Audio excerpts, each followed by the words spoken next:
Muy buenas tardes, estimados televidentes y radiantes. Interesantes procesos políticos y electorales se aproximan en nuestra región. También las medidas neoliberales de algunos gobiernos conservadores de América Latina están marcando las noticias y los análisis en esta última semana en nuestro continente. Sobre Argentina, Brasil y de México estaremos hablando en esta mesa redonda en la que estaré compartiendo los análisis con el doctor Antonio Romero Gómez, decano de la Facultad de Economía de la Universidad de La Habana, mis colegas Marina Menéndez Quintero, periodista de Juventud Rebelde y analista de temas internacionales, y Lázaro Barredo Medina, periodista también de la revista Bohemia y analista de temas internacionales. Con ellos estaremos analizando el contexto en estos tres países, si el tiempo nos alcanza para abarcar los tres, pero les propongo que nos acompañen para que tengan más conocimiento, sobre todo teniendo en cuenta que este domingo habrá elecciones en México. Hoy, en la mesa redonda, las centrales sindicales del país adhirieron a un cese total de actividades durante 24 horas contra las medidas de ajuste del gobierno de Mauricio Macri. De país emergente a país en emergencia, así amanece la Argentina este jueves. Continúa Andrés Manuel López Obrador en el primer lugar de las encuestas. Los niveles de corrupción y violencia son ya insoportables para los mexicanos. Hoy, en la mesa redonda.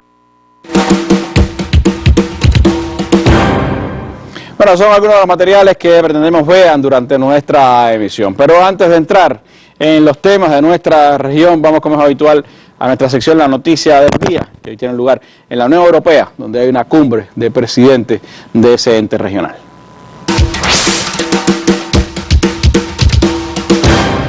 Los líderes de los 28 han decidido dejar de lado las discusiones sobre el reparto de los refugiados y la reforma del sistema de asilo para centrarse en proteger las fronteras exteriores, reducir el trasiego de inmigrantes en el Mediterráneo y evitar que los que lleguen se muevan libremente por Europa.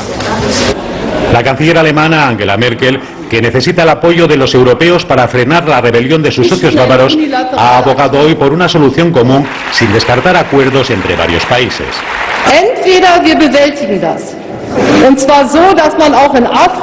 El futuro de la Unión, ha alertado, depende de cómo resuelva este desafío. El presidente del Consejo Europeo, Donald Tusk, plantea acelerar la repatriación de los inmigrantes, dar más dinero a los países de donde proceden, reforzar la Guardia Costera Libia y crear las llamadas plataformas de desembarco en el norte de África. Pero esta propuesta, que cuenta con bastantes respaldos, aún está muy verde.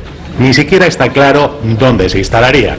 Solo que los inmigrantes serían desviados allí para cribar a quienes tienen derecho a protección internacional del resto, que serían devueltos.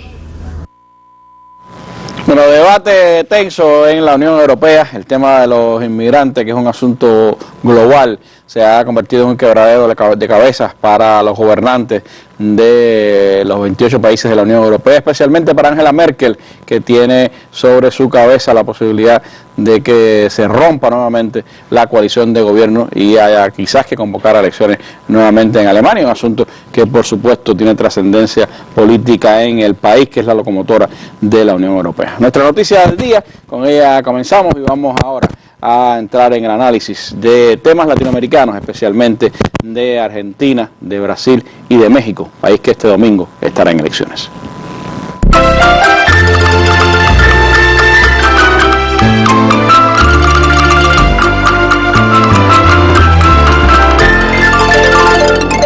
Continúa Andrés Manuel López Obrador en el primer lugar de las encuestas. Por ejemplo, el periódico Reforma, un periódico de circulación nacional que ha venido dando seguimiento y publicando encuestas de manera regular, publica su última encuesta previo al proceso electoral y coloca a Andrés Manuel López Obrador con un 51% de probabilidades de ganar o de intención de voto.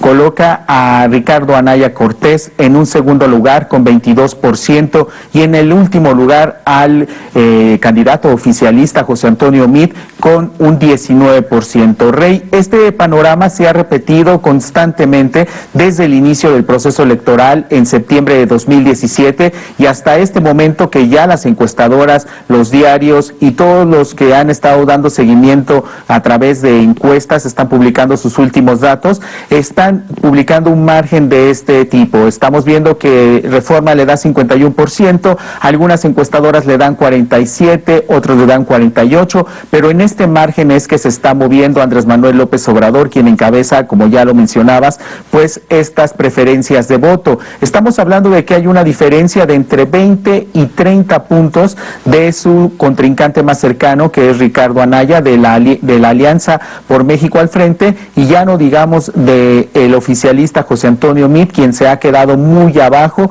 y del candidato independiente que realmente no figura en las posibilidades de llegar a la presidencia de este país, pues las encuestas, los estudios de opinión no le dan más del 5% de la aceptación por parte del electorado, que en este país pues asciende a 89.1 millones de personas. Los niveles de corrupción y violencia son ya insoportables para los mexicanos. El presidente Enrique Peña Nieto cierra su mandato con cifras récord de homicidios, un reguero de escándalos y los niveles de aprobación más bajos de la historia. Después de dar una segunda oportunidad al PRI y de 12 años previos del PAN, parece que ha llegado la hora de la izquierda. Los astros se le han alineado al candidato de la izquierda popular, en el sentido de que en efecto ya hay más rabia que miedo frente a un cambio que es desde luego la incertidumbre. A sus 64 años, Andrés Manuel López Obrador, AMLO, levanta tantas pasiones como temores. En un país con 50 millones de pobres, el exalcalde de la Ciudad de México dirige su discurso contra la élite política y económica. Estamos enfrentando a una mafia de poder. Promete acabar con la corrupción, más justicia social y menos privilegios. Si bajar el sueldo de los de arriba y aumentar el sueldo a los de abajo es ser populista, que me apunten en la lista. Sus rivales, el conservador Ricardo Anaya y el priista José Antonio Meade, lo presentan como un peligro para México, pero se han enzarzado en una lucha por el segundo puesto y no han logrado aglutinar el voto del miedo. Todas las encuestas dan como ganador a López Obrador y ninguna con menos de 10 puntos de ventaja. Parece que los mexicanos temen más que todo siga igual a los riesgos que pueda implicar el cambio. Bueno, la tercera bala vencida, ha dicho Andrés Manuel López Obrador en su último día de campaña. ¿Qué piensas, Marina? ¿Cómo ves el panorama electoral mexicano? ¿Pueden las encuestas tener razón o se puede esperar sorpresas como ha pasado en las elecciones mexicanas? Los mismos analistas mexicanos que están pisando el terreno no se atreven a poner el cuño, a aseverar que López Obrador va a ganar el domingo, pero tampoco lo ponen en duda. Algunos, como que los que escuchaba ayer cuando se estaba produciendo el cierre de campaña de López Obrador en el Estadio Azteca, donde llevó 84,000 personas en el Distrito Federal, hablaban de que quizás lo que más pudiera conspirar contra su victoria no sería solo un equívoco de las encuestas de tantos sondeos que le dan como ganador o la posibilidad denunciada por Obrador en el año 2006 de un fraude, sino el hecho de que la gente no concurriera a votar. Llama la atención que López Obrador en los últimos mítines de campaña ha estado llamando a votar.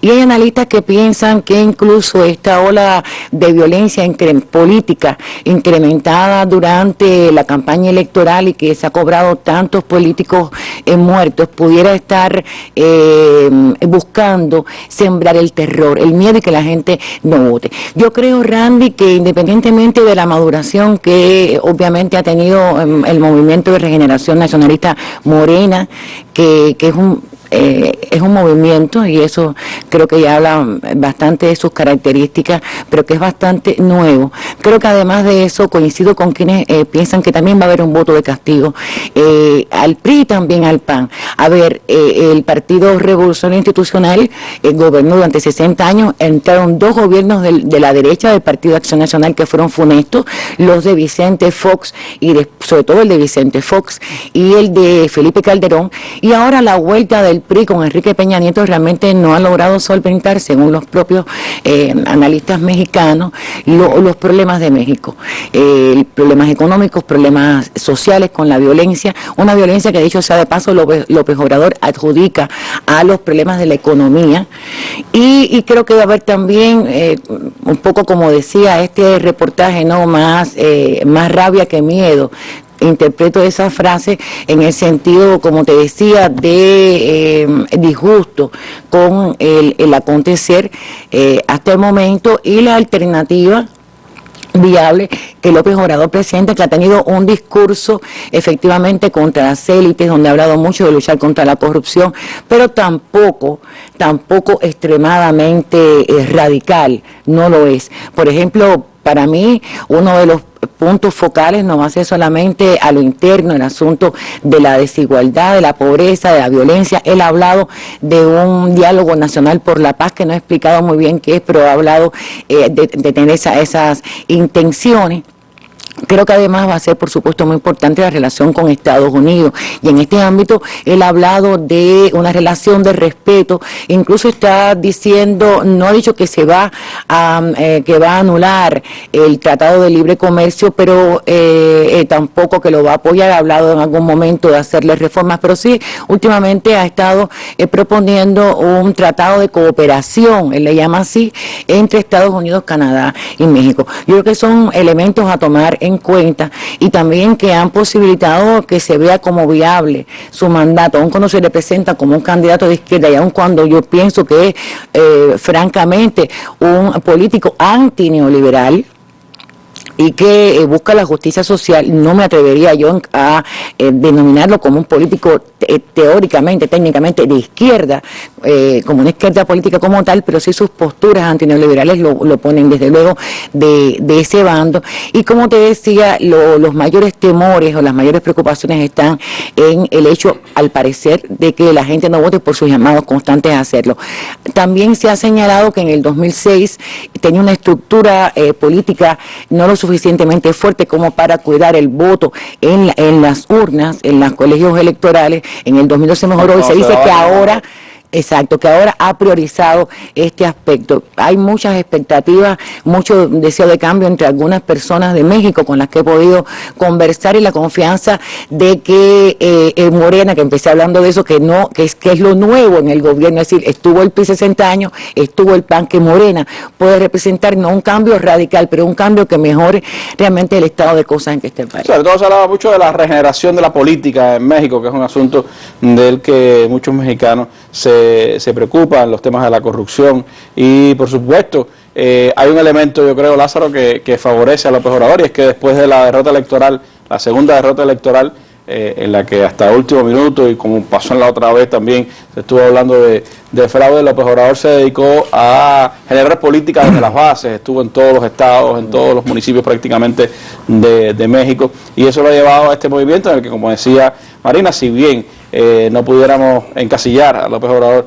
en una política izquierda, pero sí es una política antineoliberal, y sí hay muchos elementos que están junto a López Obrador que parten desde la izquierda. Incluso el Partido de los Trabajadores parte de ese frente que es Morena y otros partidos los que van a contender. Ahora, se plantea para él una contienda, a pesar de la ventaja, difícil de todas formas, por los antecedentes que tienen las elecciones mexicanas de los últimos tiempos, y también el hecho de que tiene que enfrentarse a desafíos descomunales si llega a la presidencia de ese país. Sí, bueno, cualquiera que llegue a la presidencia va a tener desafíos colosales. Solo que por primera vez, y la gente lo percibe así, hay una proyección política distinta. Sí, hay una alternativa. Él mismo ha dicho que va a encabezar la cuarta transformación histórica de México. La primera fue la independencia, la segunda fue la separación de la iglesia, y el Estado, la tercera, la Revolución Mexicana del principio del siglo pasado, 1910, y esta sería la cuarta. ¿Por qué? Por la propia situación que tiene México. Como se dijo allá, hay 54 millones de pobres, hay una desigualdad terrible en la sociedad mexicana, la corrupción que ha abarcado a toda la élite de poder. La violencia. Se habla de 23.000 homicidios el año pasado, 130 políticos, pero hay 230.000 muertos en los últimos 10 años como consecuencia de la violencia en ese país, la droga, el narcotráfico, la falta de transparencia en la política internacional, la pérdida de prestigio de México, de la doctrina Estrada, que fue una característica esencial de México y que él se propone rescatar. No va a entrometerse en los asuntos, no habrá intromisión de México en los asuntos internos de las demás naciones de América Latina. Habrá una política de cooperación, habrá una política de rescate a la igualdad social. Y hay una gran diferencia. Él perdió en el 2006 por 0,6%. ¿Sí? Hasta último minuto. Hasta último minuto ahí, y por eso él denunció el fraude, porque tenían las pruebas. Esta vez, en México, bueno, son 81 millones de electores, 155.000 colegios electorales, 500.000 de policías que van a custodiar las elecciones, es decir, es un conglomerado, es un tinglado bastante complicado, pero evidentemente por las declaraciones que han estado dando los dirigentes de Morena se ha articulado un gran movimiento de control ciudadano para evitar que eso suceda. Si se pierde, que se pierda en buena lid, solo que efectivamente durante 18 meses, y sería demasiado equivocado porque son todos los medios, incluso de derecha, los que han estado dando a conocer los últimos resultados de las encuestas, y como se dijo ahí, todas las encuestas le dan una ventaja abrumadora. Hasta Televisa, que es quien Televisa, se dice, la Reforma, todos los medios le dan, el Financiero, todos los medios le dan realmente una ventaja, y él tendrá un gran reto realmente, porque ese es lo que el pueblo de México espera, porque todos los políticos anteriores, por eso los partidos tradicionales están desacreditados, porque todos los partidos anteriores prometieron cosas que no cumplieron. Y él ha dicho que no habrá promesa, sino acción de consulta popular para que la gente decida sobre un grupo de temas importantes de la vida nacional mexicana, que necesita de un cambio en su política, porque realmente va al desastre social de la manera en que se están comportando las cosas. Muy rápido, aunque después Tony como experto nos podrá dar su visión, pero viéndola hacia la política latinoamericana, lo que está pasando en los últimos tiempos, Lázaro, los intentos de restauración conservadora, neoliberal en la región, ¿qué puede significar el triunfo de un político como Andrés Manuel López Obrador en México, y qué podría significar también de cara a las relaciones con Estados Unidos? Bueno, fíjate, de cara a las relaciones con Estados Unidos, él lo ha dicho claramente, política de principio y de respeto. Incluso lo del Telecán, él planteó que la cooperación no era solo con México, sino también con Canadá y Centroamérica.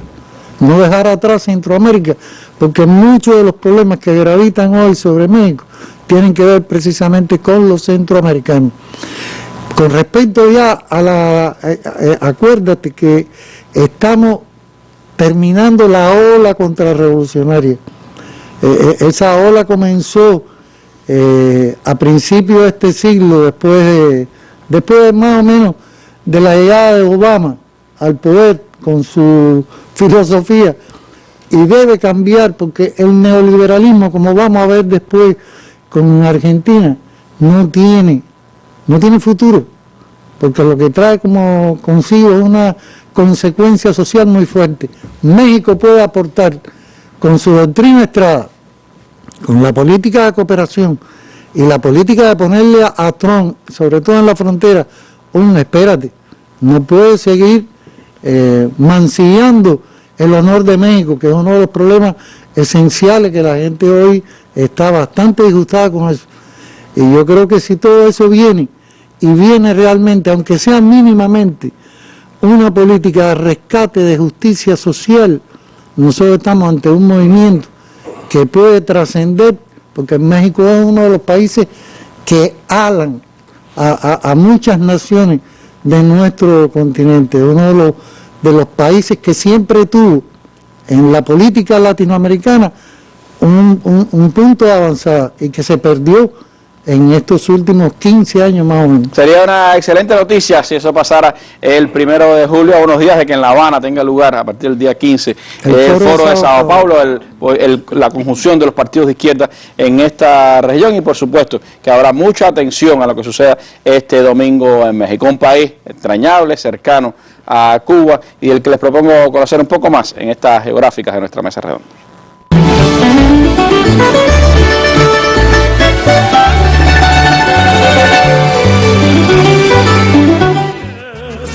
La cultura olmeca, madre de las grandes civilizaciones mesoamericanas, impulsó el nacimiento de lo que conocemos como la tierra de los mariachis, de los tacos con guacamoles y del tequila. Precisamente hasta el territorio de los aztecas nos trasladamos hoy. México lindo y querido.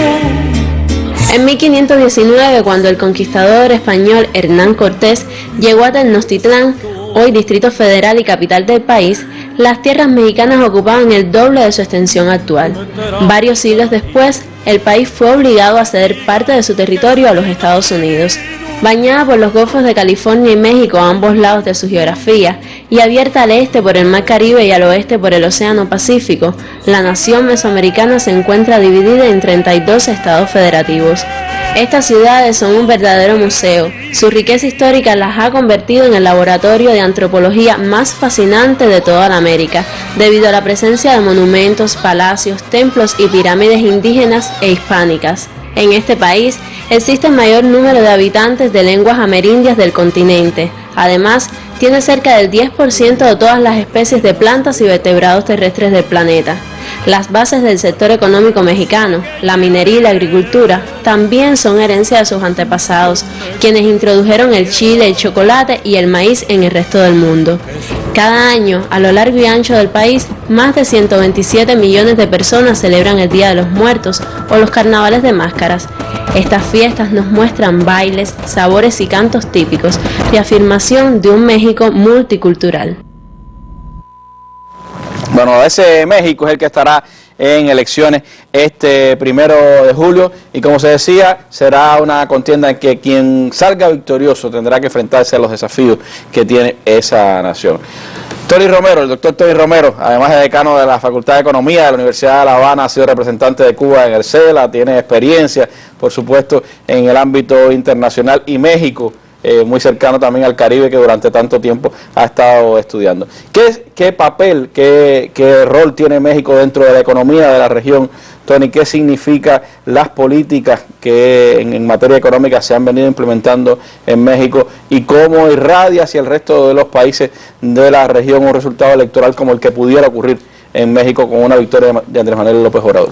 Bueno, yo en primer lugar lo que tengo que decir es que México no es cualquier país de América Latina y el Caribe. México, en términos de dimensión económica, estamos hablando de la segunda economía de toda la región de América Latina y el Caribe, solamente superada por Brasil.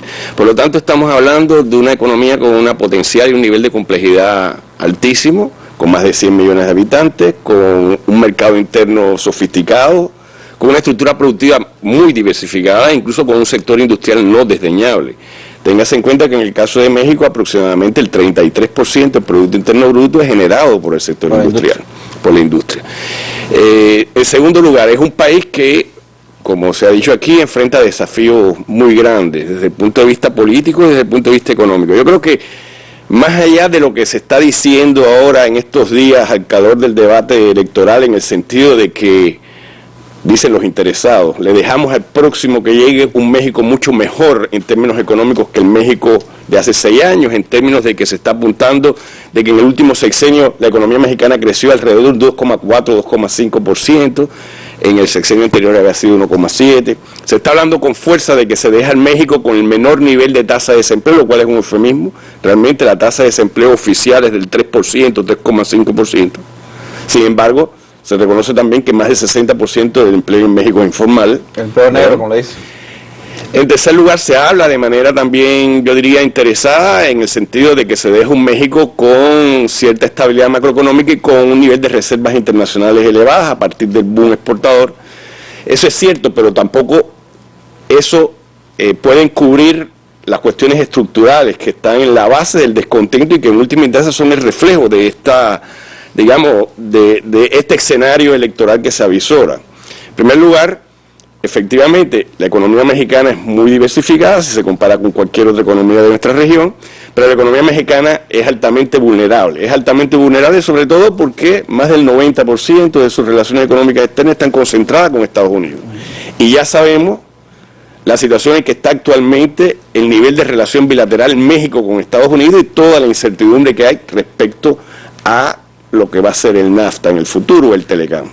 Un estornudo de Trump pudiera ser una neumonía en México. Eso tendría unas implicaciones muy grandes, que además no son simples, no son sencillas, porque en última instancia el NAFTA, ese Telecán, en última instancia y con independencia de todas las críticas que se le puedan hacer, es, digamos, el marco normativo que regula un nivel de integración productiva, tecnológica, comercial, de inversiones muy grande en Norteamérica. Y de hecho, norma todo un sistema de una cadena norteamericana de suministros, de interacciones, de comercio interindustrial, que tiene mucho que ver también con las estrategias de las empresas transnacionales, que ha implicado la deslocalización de la producción. O sea, son procesos económicos muy complejos que dan cuenta de un patrón de acumulación en el mercado norteamericano y que está regulado por ese Telecán. Las incertidumbres respecto al Telecán son incertidumbres que tendrán un impacto no solamente en el corto plazo, que desestructurarían todo lo que ha sido ese proceso de integración en el marco de la globalización. Estados Unidos está tratando de presionar y sacar el rédito lo más que pueda. De México con Estados Unidos y Canadá. Ahora, la segunda parte de la pregunta que me hacías, bueno, ¿y qué tiene que ver eso con el resto de la región? Bueno, con independencia de que México es esto y que el 90% de sus relaciones están concentradas con Estados Unidos, pero en términos de dimensión, evidentemente para muchas economías latinoamericanas y sobre todo para las centroamericanas y algunas caribeñas, el peso económico de México y la interacción con México es muy importante. O sea, hay economías centroamericanas, se pone como ejemplo la guatemalteca, pero no solamente la guatemalteca, también el Triángulo Norte, Honduras, también hasta Belice incluso, que pertenece a la CARICOM, pero que está en Centroamérica, evidentemente tienen muy fuertes lazos de interacción con la economía mexicana. Incluso se habla de que en Centroamérica es donde único se verifica en el resto de América Latina y el Caribe eso que se van a llamar cadenas, en vez de globales, cadenas regionales de valor, que están vinculadas directamente con México y con el gran mercado norteamericano. Entonces, México es importante para eso.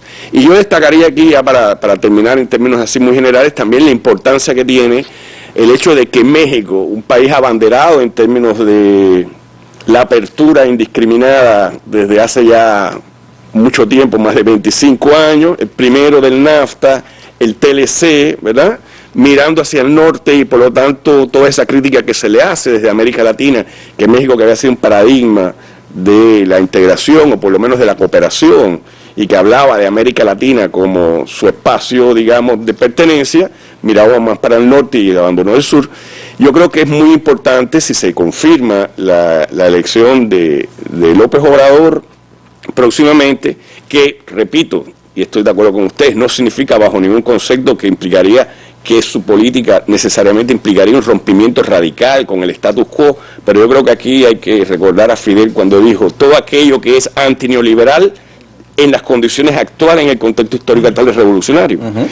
Entonces yo diría, eso sí puede tener, en términos simbólicos, tendría un impacto muy importante sobre nuestra región y eso evidentemente permearía, digo yo, quizás con demasiado optimismo, digamos, las visiones que se han impuesto en los últimos tiempos y que hasta cierto punto generan cierto pesimismo en varios de los sectores más importantes de la clase política y de las sociedades latinoamericanas y caribeñas. Sin duda será importantísimo lo que pasa el domingo en México en estas elecciones. El lunes en nuestra mesa redonda comenzando la semana pues tendremos análisis de esos resultados y por supuesto los invito a quienes están interesados en estos temas y en América Latina en general que sigan estas elecciones del domingo en México. Pero hay más de que hablar en esta mesa redonda, así que sigan acompañándonos.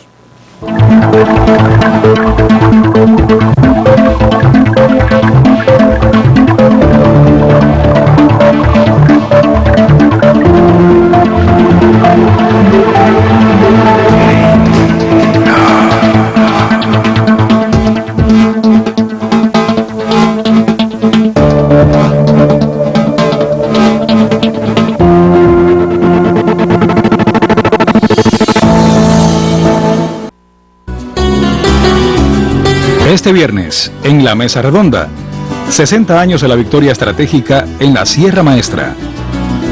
Durante el verano de 1958 se libraron en la Sierra Maestra cruentas batallas que determinarían la victoria estratégica de la guerrilla rebelde sobre el ejército de la dictadura al mostrar de manera inequívoca la superioridad del combatiente idealista sobre el soldado mercenario, según Fidel. 60 años después, protagonistas y estudiosos de aquellos acontecimientos los analizan en la Mesa Redonda que, este viernes, desde las 7 pasado meridiano, transmitirán en vivo Cuba Visión Internacional y Radio Habana Cuba. El canal educativo retransmitirá este programa al final de su emisión del día.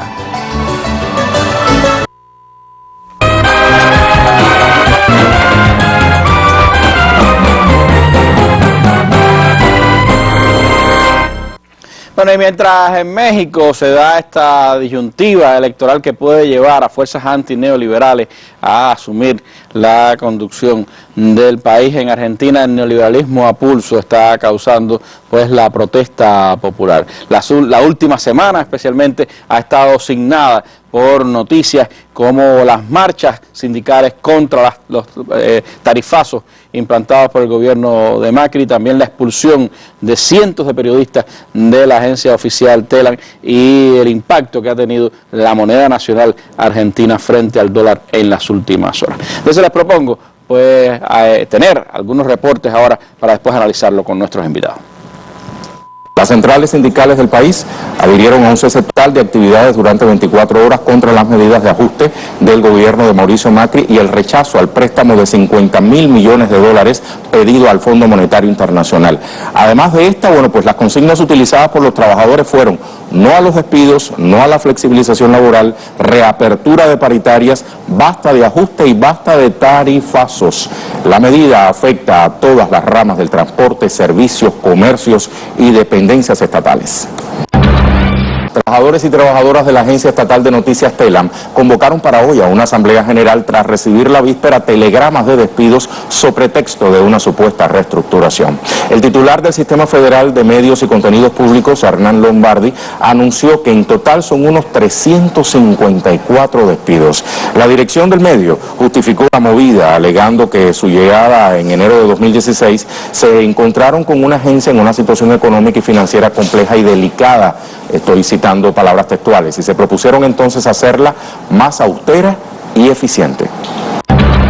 No solamente los periodistas, sino todos los trabajadores del país estén pendientes de esto que quieren hacer con ustedes, ese personaje al que yo llamo canalla Lombardi, pero que actúa además a nombre de un gobierno que a su vez actúa a nombre del Fondo Monetario Internacional y de los grupos concentrados económicos de la República Argentina. No quiero dejar de acompañarlos y decir que ustedes son víctimas de un gobierno que no respeta a la condición del periodista y no respeta la condición de trabajador. Estoy con ustedes fuertemente, los abrazo y deseo que esta pulseada no termine con la derrota de ustedes, porque es una derrota de todos los que sentimos el periodismo. De país emergente a país en emergencia, así amanece la Argentina este jueves, luego del estrepitoso derrumbe de la Bolsa de Comercio en un 9%. Es la peor caída de la moneda en 10 años. Pero noticias de esta semana, Tony, y eso nos lleva a preguntarnos qué ha pasado con este modelo de neoliberalismo que retornaba triunfante con el triunfo, con la victoria electoral de Mauricio Macri, que nos decía que iba a recomponer la Argentina y que ha tenido que salir a pedirle miles de millones de dólares al Fondo Monetario Internacional. Mira, Randy, yo creo que un poco en términos sintéticos pudiéramos decir que primero los presupuestos sobre los cuales se basaba digamos la propuesta de relanzamiento de la economía argentina fueron presupuestos errados. Segundo lugar, y incluso empieza a ser reconocido por parte de sectores importantes de la sociedad argentina, hubo importantes niveles de improvisación en términos de política económica, a pesar de que el nuevo gobierno, uno de los elementos que más apuntaba de crítica al gobierno de Cristina Fernández de Kirchner fue la improvisación, el populismo y la falta de pulcritud en términos técnicos para el manejo de la economía. Han habido indudablemente serios errores que incluso implícitamente fueron reconocidos por el presidente Macri cuando sustituyó a dos de sus más importantes ministros en la última semana. digamos, la combinación esa es imposible de que salga bien. La combinación de enfrentar una inflación que estaba supuestamente solapada, que estaba amañada, que era expresión de contradicciones y de distorsiones macroeconómicas que venían del anterior gobierno, porque había que transparentar la economía, junto con tarifazos para eliminar subsidios y apertura del mercado de divisas para eliminar todo tipo de restricciones y poner a flotar la moneda, evidentemente eso terminó como terminó, o sea, con una crisis inflacionaria, no hiperinflacionaria, pero digamos, hay un crecimiento considerable de la inflación, por lo tanto no se cumplen con los objetivos básicos de llegar a controlar la inflación. Al mismo tiempo, una devaluación del peso de más del 50% de diciembre acá, ¿verdad? Eso además, la economía... Y la gente sintiéndose la economía... devaluación del peso y altas tarifas de la electricidad. Altas tarifas que son un componente importante que explican la inflación, pero además ahora la propia devaluación de la moneda, por la vía del componente importado que tiene la economía argentina, pues evidentemente eso va a incrementar los precios. En segundo lugar, hay que reconocer también otro factor que es muy importante de política económica y que hoy día está en el centro del debate sobre lo que pasa y el futuro en términos de la coyuntura económica argentina, es el hecho de que, por ejemplo, ya se dijo hace 2 días que la producción industrial había caído después de 4 trimestres de crecimiento que supuestamente daban cuenta de... digamos, una recuperación después de lo que había pasado en el año 2016-2017, sin embargo, ha caído la producción industrial y además ya se dice, incluso por el nuevo ministro de Producción, puesto por el presidente Macri hace menos de una semana, de que el próximo semestre va a ser de recesión y que tenemos que prepararnos para momentos muy difíciles. Junto con esto, para complicar y cerrar el círculo, digamos, del entrampamiento de política económica, y hasta cierto punto es lógico, es que ante esa situación tienes que recurrir al Fondo Monetario Internacional y el Fondo Monetario Internacional inevitablemente para prestarte dinero te impone condiciones.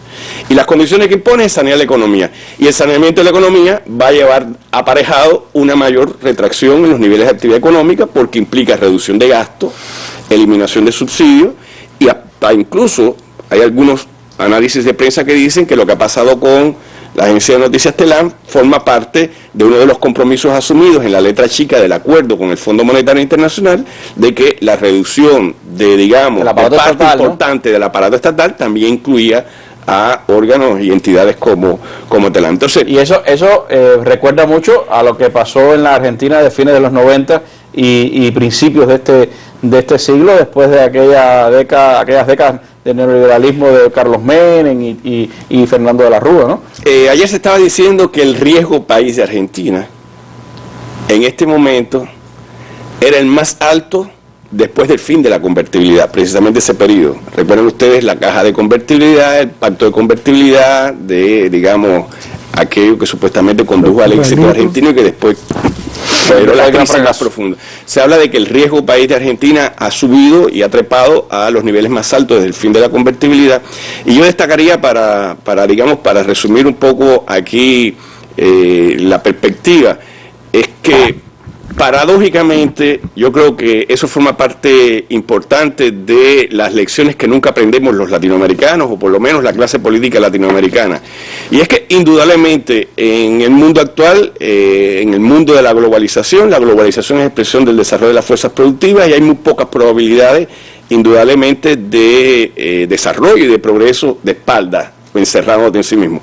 Pero evidentemente una inserción pasiva, una inserción siguiendo necesariamente, digamos, patrones que son esbozados y delineados en otros contextos históricos, en otros contextos económicos, dan al traste con economías que además no son nada despreciables. También estamos hablando de Argentina, que es la tercera economía del país, de la región, con un entramado industrial muy importante, una economía que con independencia de todas las distorsiones que dicen los análisis que dejó el gobierno de los Kirchner, fue una economía que, a diferencia del resto, en pleno boom de los commodities, se reindustrializó con medidas de política económica heterodoxas que indudablemente en algún momento necesitaban corrección, pero fue una economía que se reindustrializó y además que, como parte del paquete, tuvo como objetivo final fortalecer el mercado interno y generar, digamos, mayor... Y que tuvo políticas sociales que tuvieron un impacto el mercado en la interno de ciertos inclusión social, es ampliación del mercado interno, priorizar el mercado interno sin darle la espalda al mercado internacional,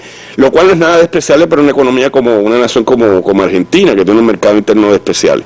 Yo creo que indudablemente hoy día, digamos, el gobierno del presidente Macri está enfrentando un desafío muy importante que en un periódico, además de los dominantes, ayer en un editorial decía, era un desafío que tiene 3 dimensiones, en términos del símbolo, de lo que significaba, en términos de la narrativa y en términos de las esperanzas. Y eso parece ser que es hoy día, en términos políticos, la principal preocupación que tiene la coalición de gobierno argentino, porque indudablemente lo que se avisora para el próximo año, incluso llegando casi prácticamente hasta las próximas elecciones, es un proceso de ajuste. Es más, ya está estipulado las visitas de control, que son habituales del Fondo Monetario Internacional, y todo indica que la segunda visita del equipo del Fondo Monetario Internacional llegaría a Argentina cuando estén las elecciones internas que hacen los partidos, y la segunda visita de control llega llegando una semana antes de las elecciones presidenciales del 2019. Hay que ver exactamente qué es lo que pasa. Lo cierto es que muchos analistas hablan de que el hundimiento del gobierno de Macri no lo salva ni el FMI, dice un artículo que se publicaba en Rebelión, pero lo concreto es que para muchos hay un retorno a lo que vivió ese país a inicios de finales del siglo pasado, inicios de este siglo, y las siglas FMI pues causan siempre escozor en Argentina. Un país que, como se decía, tiene una importancia tremenda en esta región, y les propongo conocer un poco más de Argentina también con nuestras gráficas.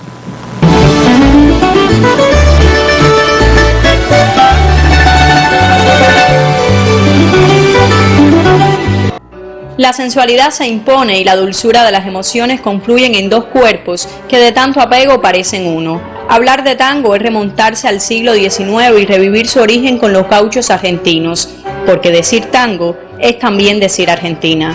Siendo el segundo país en extensión de Sudamérica y el 8º en el mundo, Argentina se encuentra ubicada en el hemisferio occidental y en el extremo de América del Sur. Su capital, Buenos Aires. Dicen quienes ahí viven que la nación sudamericana es el país que lo tiene todo. Una de las tierras más fértiles, pueblo de hermosos lagos, también está el Aconcagua, la montaña de mayor altura en América, y yacimientos de hierro, oro, plata y zinc. Es por eso que la economía argentina se desarrolla en ramas como la agricultura, la ganadería, la pesca y la industria minera. Su independencia data del 9 de julio de 1816, aunque puede hablarse de los constantes esfuerzos del país para lograr su emancipación. Es por ello que se hace tan familiar la lucha por recuperar las Islas Malvinas, territorio que actualmente está en manos de Gran Bretaña y ha desatado un conflicto entre ambas naciones por más de 35 años. Su independencia data del 9 de julio de 1816, aunque puede hablarse de los constantes esfuerzos del país por su emancipación. Es por ello que se hace tan familiar la lucha por recuperar las Islas Malvinas, territorio que actualmente está en manos de Gran Bretaña y ha desatado un conflicto entre ambas naciones por más de 35 años. Otro hito en la historia del país andino fue la violencia y la crueldad de los años de dictadura militar. Luego, su devenir político quedaría marcado por gobiernos tan diferentes como el de los Kirchner, abogando por el progreso, y el actual neoliberalismo, impuesto por el gobierno de Mauricio Macri. La singularidad del pueblo cautiva a quienes viven dentro y fuera del territorio. Dicen que aún permanece el sabor a gloria de los apasionantes triunfos de un Maradona o un Lionel Messi, el misticismo de la religión católica y la belleza de lo natural, lo histórico y lo trascendente.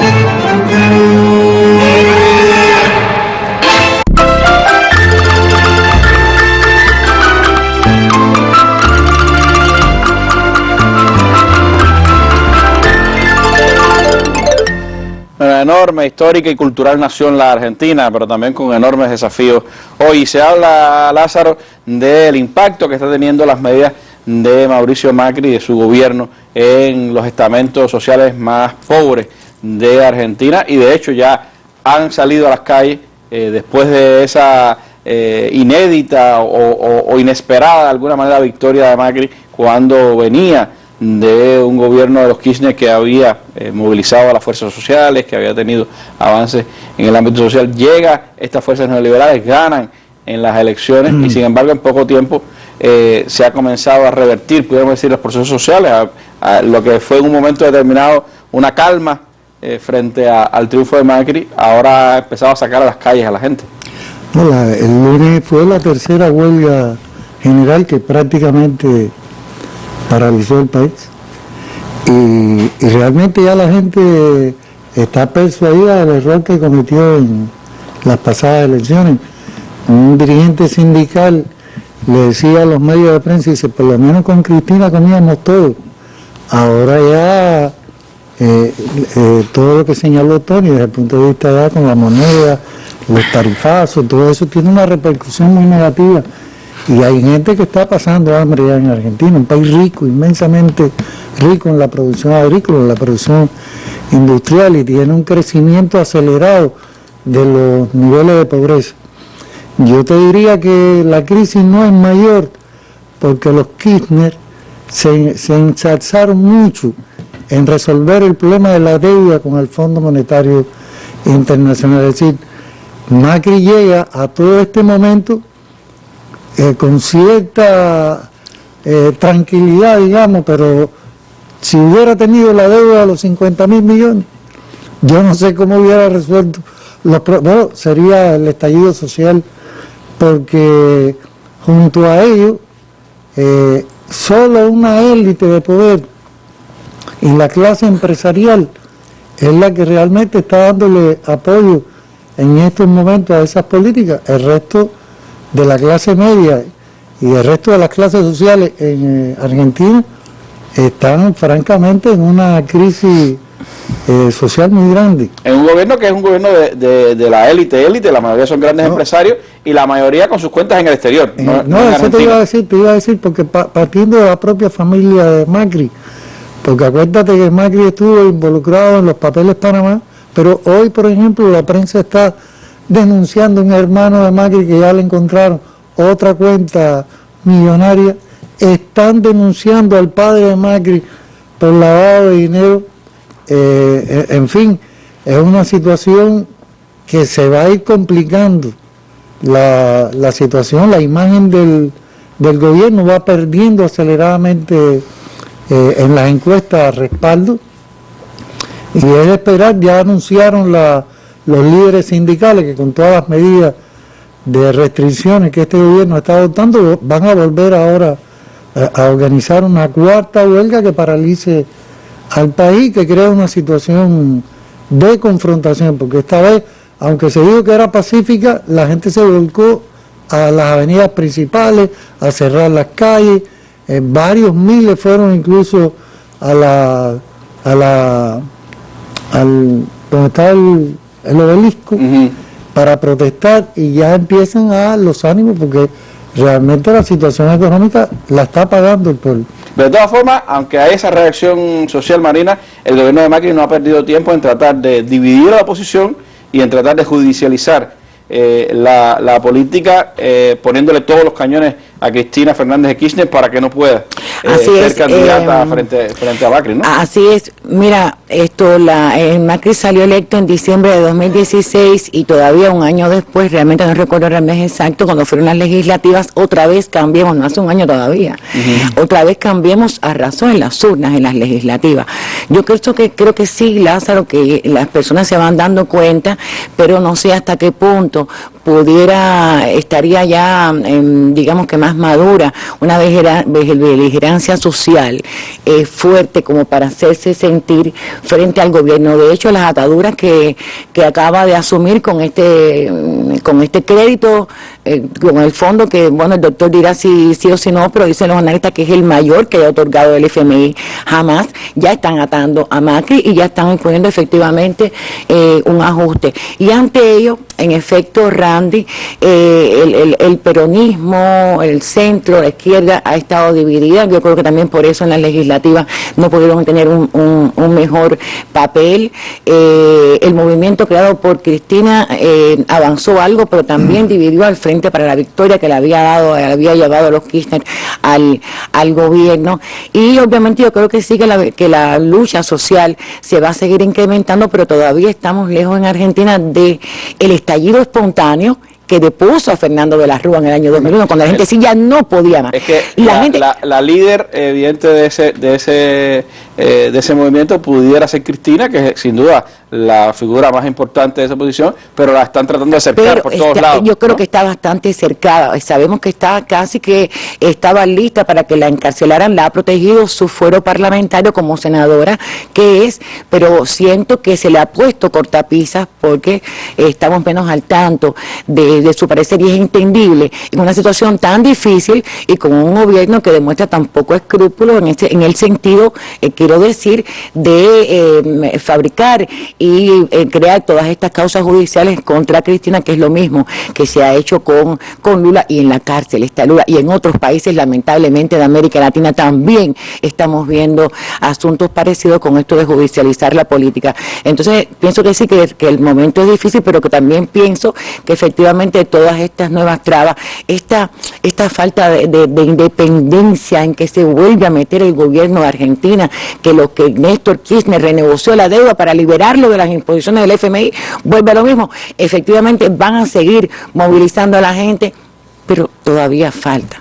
Pero como me queda poco tiempo, Marina, vamos a seguir para el otro tema, para hablar algo de Brasil. Ni siquiera vamos a hacer una pausa, porque hablabas de la judicialización de la política y, por supuesto, el elemento fundamental hoy de la expresión de esa judicialización es el proceso contra el expresidente Luis Ignacio Lula da Silva. Se lo están tratando de hacer a Correa también en Ecuador. Pero las encuestas de hoy están dando que sigue siendo Lula la figura más importante de Brasil, que sigue siendo el candidato presidencial que supera en enorme cantidad de por ciento a un segundo candidato, que en este caso sería el ultraderechista Bolsonaro.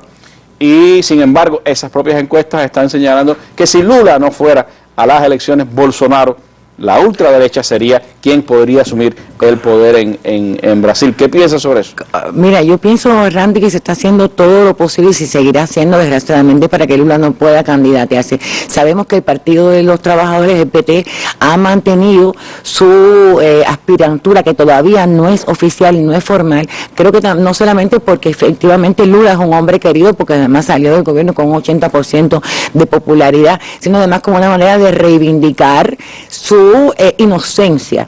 Ahora, fíjate que hoy los abogados de la defensa han vuelto a interponer el recurso para libertad condicional. Esto iba a ser debatido el martes pasado en la segunda sala del Tribunal Supremo de Justicia, un tribunal donde 3 jueces han exhibido en las últimas semanas una actitud, ya como pienso, y creo que algunos analistas también lo estiman, como de cierto cansancio con la manipulación que se está haciendo de la justicia. Y vimos primero que Gleisi Hoffmann, la actual presidenta del Partido de los Trabajadores, que estaba encausada hace 4 años por corrupción también, de la misma manera en que se ha encausado a Lula, solamente con las llamadas delaciones premiadas, es decir, acusados, reos que declaran con el estímulo de una rebaja de condena, en fin, fue absuelta. Sin embargo, de la misma forma se ha condenado a Lula injustamente, y cuando el caso de Lula va a ese tribunal, se suspende la vista. Además, este tribunal dictaminó, el Tribunal Supremo, que es anticonstitucional y por tanto no valedera la declaración está bajo presión, la delación premiada, pero no con carácter retroactivo. Quiere decir que entonces lo que sea de lo que el proceso fabricado contra Lula no tendría marcha atrás. La justicia está haciendo lo posible por alargar las cosas. ¿Por qué? Porque en agosto debe confirmarse la candidatura de Lula, inscribirse. El Partido de los Trabajadores lo va a hacer seguramente. y entonces será cuando el Consejo Supremo Electoral podría decir que no acepta a Lula como candidato por la existencia de una ley que se aprobó justamente durante el gobierno de Lula y que dice que una persona, un ciudadano, en este caso un aspirante, que haya sido condenado en segunda instancia, es decir, por 2 tribunales, como es el caso de Lula, no puede aspirar a la presidencia, y ahí posiblemente el PT, asuma otra política o busque finalmente otro candidato. Pero desde luego que todo esto, en Brasil hay toda una cruzada. A Sergio Moro le llaman el verdugo de la izquierda, hay una cruzada contra el Partido de los Trabajadores. Se dice que Sergio Moro podría ser uno de los candidatos. No, sí. y que estuve leyendo ayer de que fue asesorado por juristas estadounidenses. Es parte de antes Sergio Moro es uno de los egresados de las escuelas judiciales que Estados Unidos ha estado organizando en la región. Pero se va a Lula en este minuto con más de un 30%, Bolsonaro tiene un 17%, la tercera aspirante tiene 10%, es decir que entre esos dos no ganarían incluso juntos contra Lula. Y lo que evidentemente se ve, Lázaro, es que todo se va a que Lula no pueda ir a las elecciones porque ganaría irremediablemente. De todas maneras, hoy ocurrió, o ayer, o antier, en estos 2 o 3 días, otro elemento de la liberación de Dirceu. De Dirceu también, por la misma sala, los mismos jueces.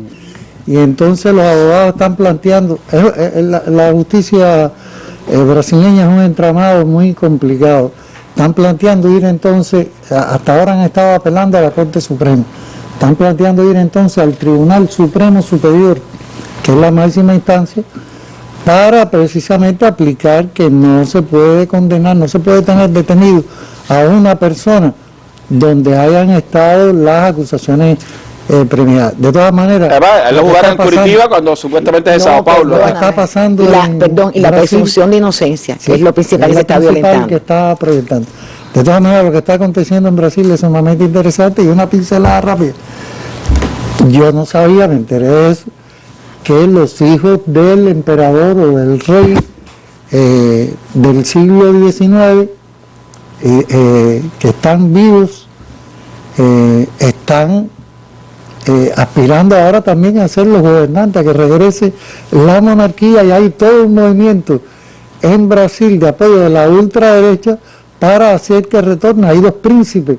Todo esto me he enterado en estos días, 2 príncipes de esa monarquía que están trabajando en función de eso. Bueno, pues son noticias interesantes del país, de la economía más importante de nuestra región. Habrá que seguir el proceso en el ámbito judicial y también en el ámbito político, porque siguen las manifestaciones allí frente a la prisión donde está retenido el expresidente Luis Ignacio Lula da Silva. Bueno, les agradezco a ustedes haberme acompañado en estos análisis de nuestra mesa redonda de hoy, procesos políticos, electorales y también el impacto del neoliberalismo en nuestra región, en 3 de los países de las economías, las 3 economías más importantes de América Latina y el Caribe. Así nos vamos a nuestra mesa redonda. Me despido con las imágenes del día, bien latinoamericanas también, bien deportivas también.